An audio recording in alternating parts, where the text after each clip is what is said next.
100 पर्यटकीय गन्तव्य सूचीमा सूचीकृत ओखलढुङ्गाको पोकली झरना लिखु गाउँपालिकाको वडा नम्बर 9 मा पर्छ। 131 मिटर उचाइबाट झर्ने यो झरना ओखलढुङ्गाको सबैभन्दा अग्लो र देशकै दोस्रो अग्लो झरनाका रूपमा चिनिन्छ।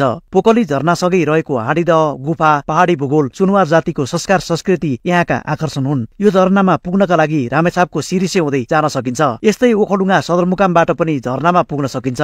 झरना नजिकै बस्ने बासको राम्रो प्रबन्ध छ। मोलुङ गाउँपालिका वडा नम्बर 7 र 8 को सिमानामा रहेको सेप्ली झरना पर्यटक आकर्षित गर्ने अर्को अग्लो झरना हो। हिउँद सिजनमा समेत निकै ठूलो पानी बहने विशेषता यो झरनाले बोकेको छ। ओखलढुङ्गा सदरमुकामबाट सेप्ली गाउँ पुगेपछि झरना क्षेत्रमा पुग्नका लागि आधा घण्टा उकालो हिँड्नु पर्छ। सेप्ली गाउँमा बास बस्ने सुविधा छ। सुनकोशी गाउँपालिका वडा नम्बर 9 को ककनी गाउँको ककनी खोलामा 3वटा आकर्षक झरना छन्। एउटै खोलामा भएकाले तीनवटै झरनाको एउटै नाम छ, तीनछागे झरना। 500 मिटर दूरीमा रहेका यी झरना साँच्चै सुन्दर छन्। यहाँको पहिलो र दोस्रो झरना सहजै पुग्न सकिए पनि तेस्रो झरनामा अप्ठ्यारो खोजका कारण पुग्न सकिँदैन। यहाँ जानका लागि ओखलढुङ्गा सदरमुकामबाट कोसाट हुँदै ककनी गाउँसम्मै सडक पुगेको छ। ककनी गाउँमा बस्ने होमस्टे छ।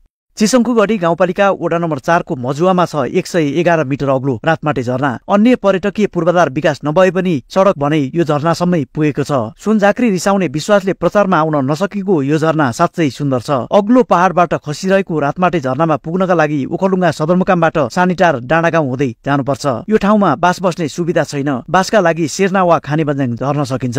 मानेभन्ज्याङ गाउँपालिका वडा नम्बर 1 को मोलीमा रहेको फ्रेफ्रे झरना भौगोलिक विकटताका कारण पर्यटकको रोजाइमा पर्न सकेको छैन। कुनै पर्यटकीय पूर्वाधार विकास नभए पनि यो झरना मनै लोभ्याउने खालको छ। झरना क्षेत्रमा जानका लागि ओखलढुङ्गा सदरमुकामबाट मोली हुँदै पङ्खुदोबान पुगेपछि आधा घण्टा पैदल हिँड्नुपर्छ। बास बस्न भने मोली गाउँ फर्कनुपर्छ। ओखलढुङ्गा जिल्लामा साना ठूला दर्जन बढी झरना रहेका छन्। यी झरनाले जिल्लाको चिनारी बदलिन थालेको छ। झरनाको सुन्दरतामा लोभिने पारखीहरूका लागि यहाँ रहेका झरना उपयुक्त गन्तव्य हुन सक्छ।